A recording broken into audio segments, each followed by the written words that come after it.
Hello guys, ഉള്ളി കണ്ടപ്പോൾ തന്നെ എല്ലാവർക്കും മനസ്സിലായിട്ടുണ്ടാവല്ലോ കാര്യം. അതെ, കുക്കിംഗ് വീഡിയോ ആണ്. ദേ ഇതാണ് സംഭവം. കരിമീൻ പൊള്ളിച്ചത്. കരിമീൻ ആദ്യം വറുക്കുക, എന്നിട്ട് കുറച്ച് വെളിച്ചെണ്ണ ഒഴിച്ച് കടുക് പൊട്ടിച്ച് നമ്മൾ അരിഞ്ഞു വെച്ചേക്കുന്ന ഉള്ളി, ഉപ്പും ഒരു മുളകും അരിഞ്ഞു വെച്ചിട്ട് നല്ലോണം വാട്ടുക. നല്ലോണം വാടി വരണം, കാരണം എന്നാലേ അതിന് ടേസ്റ്റ് ഉണ്ടാവുള്ളൂ.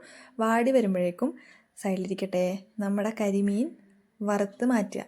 അത് കഴിഞ്ഞിട്ട് മഞ്ഞൾപ്പൊടി, മുളക് പൊടി, കുരുമുളക് പൊടി, മസാലപ്പൊടി അതും കൂടി ഇൻക്ലൂഡ് ചെയ്ത് ഇടുക. അതൊന്ന് പച്ചമണം മാറി വരുമ്പോഴേക്കും നമ്മളെ തേങ്ങാപ്പാലും കൂടി ഒഴിച്ച് ഒന്ന് ശരിയാക്കി എടുക്കുക.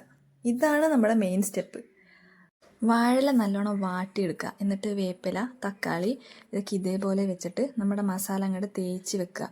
ഒരു പകുതിയോളം മസാല എടുത്ത് തേച്ച് വെച്ചിട്ട് അതിൻ്റെ മുകളിൽ നമ്മുടെ കരിമീൻ വറുത്ത് വെച്ചതും കൂടി ഇടുക.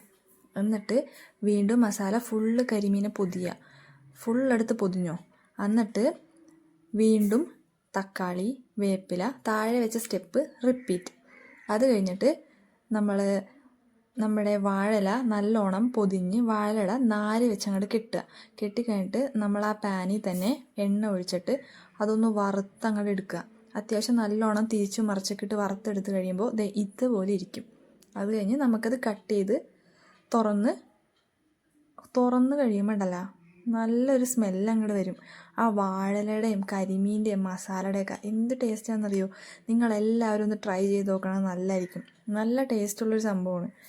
അപ്പം ശരി, അടുത്ത വീഡിയോ ആയിട്ട് കാണുമായിരിക്കും. Bye bye, see you. Okay.